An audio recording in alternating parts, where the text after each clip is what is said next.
tenemos ya la comunicación con Nancy Abelín, que fue legisladora nacional, hija de don Alfredo Abelín, gobernador de San Juan, a la cual le damos los muy buenos días. ¿Cómo le va? Muy buenos días. Nancy, que tuvimos ahí un problema de comunicación, no nos podíamos comunicar con usted. Sí. El 26 de agosto se han cumplido 20 años del golpe de Estado que se diera contra su padre allí en San Juan, gobernador electo democráticamente, y un golpe de Estado que mucha gente no tiene registro del mismo, porque la gente piensa que en ejercicio de la democracia, y siendo que hace ya casi 40 años que tenemos una vida democrática, hablar de golpes de Estado no correspondería. Sin embargo, en la provincia de San Juan ocurrió este hecho.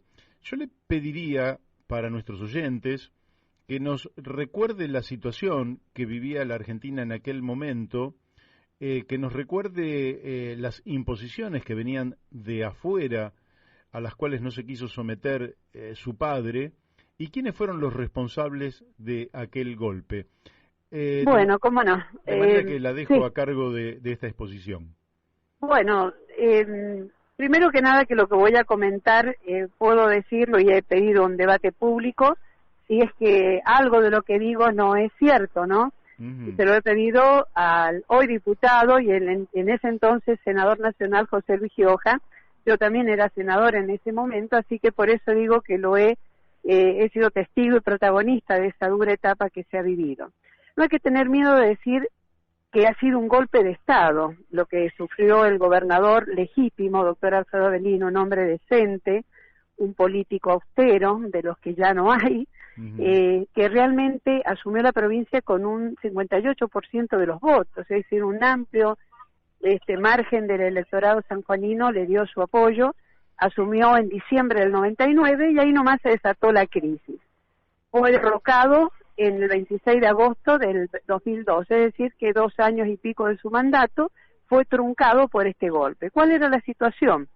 En ese momento el país estaba quebrado, con emergencia económica, financiera, administrativa, sanitaria, previsional, es decir, lo que conocemos todos fue la crisis más grave de la historia argentina.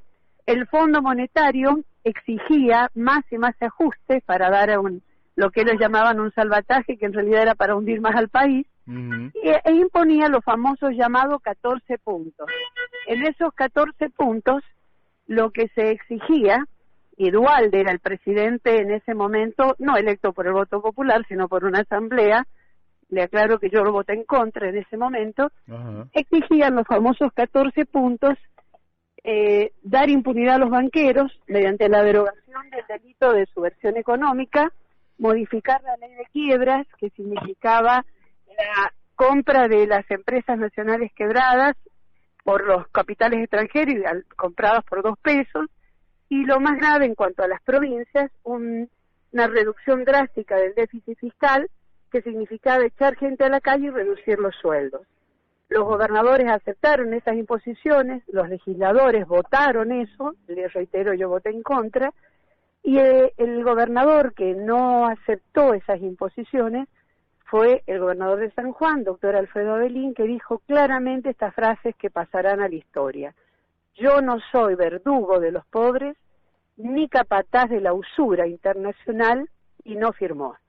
A partir de ahí fue aprovechado esta situación para hacer una política de asfixia, de no girarle los fondos de coparticipación federal que le correspondían a la provincia de San Juan, eran retenidos en Buenos Aires a pesar de todas las gestiones que se hacían para que liberaran los fondos que legítimamente le correspondían a San Juan.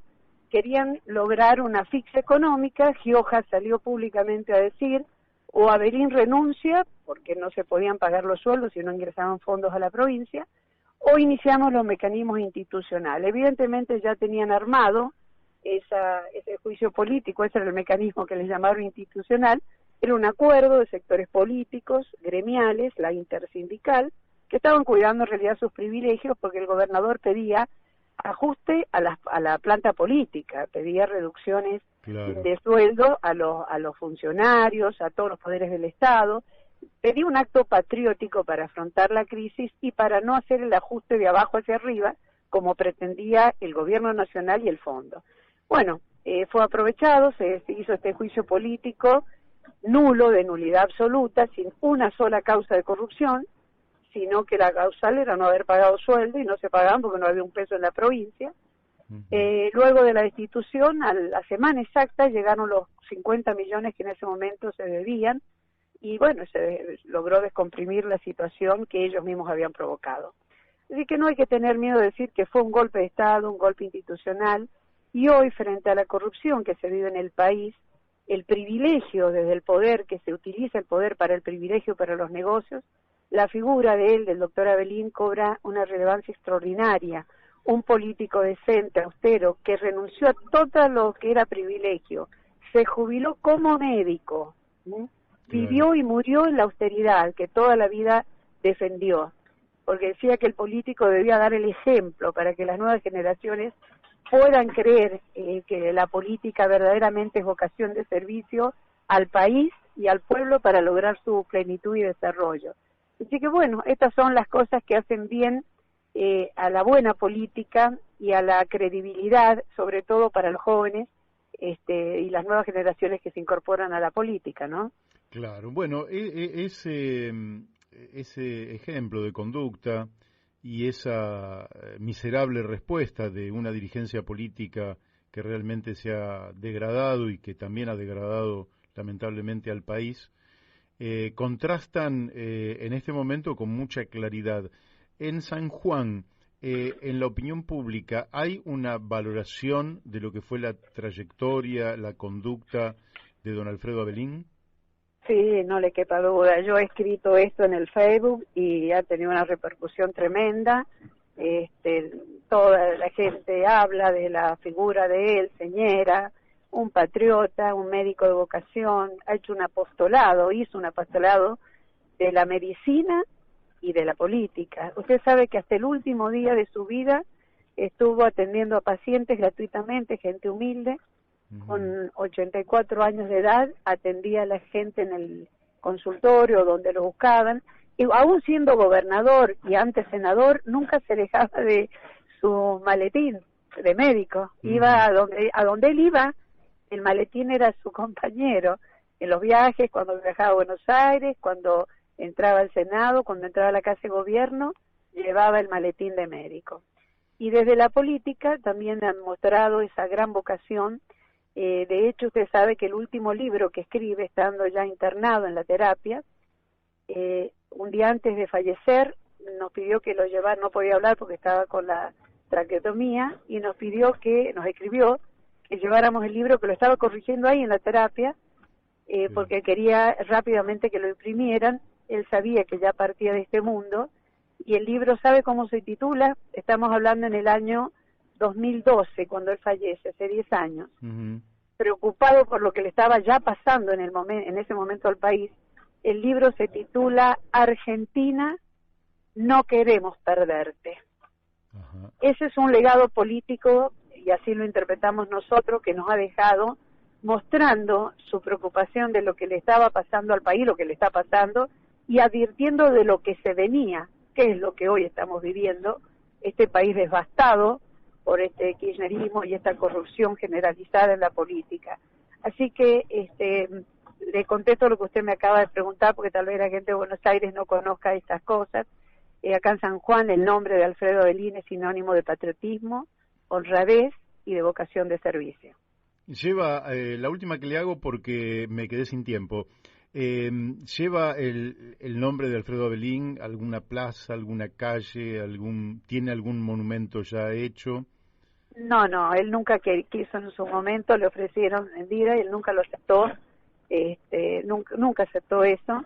Y lo único que sí, en la tumba donde están sus restos y el de mi madre, hay un monumento donde están la Argentina y la defensa que él hizo de la soberanía a través de la defensa de los hielos continentales. Está el mapa de la Argentina y la zona de los hielos, que son los glaciares, porque fue el pionero que supo defender el agua, esa reserva de agua potable que son los hielos continentales, y que graciosamente se regalaron 1057 kilómetros en la década de los 90, y él se opuso, lo defendió, así que ese es el testimonio que está así, ahí el homenaje a su defensa de la soberanía nacional. Muy bien. Bueno, Nancy, que vaya de nuestro lado un abrazo para usted, para Alfredo, su hermano, para todos los Abelín, el pueblo de San Juan, y que, bueno, resulte en un pequeño y humilde homenaje a quien realmente lo reconocemos como uno de los patriotas y una de las personas sobre las cuales deberá fundarse su conducta, deberá ser fundadora de una nueva conducta en la Argentina que tiene que ver con el desprendimiento, la austeridad, la ejemplaridad que necesita nuestro pueblo imperiosamente para poder salir a flote y sacar este hermoso país que tenemos adelante. Así es, le agradezco estos conceptos porque realmente son así, con gran cariño, ¿eh? Muchas gracias. Muchísimas gracias. Hasta luego. Hasta luego.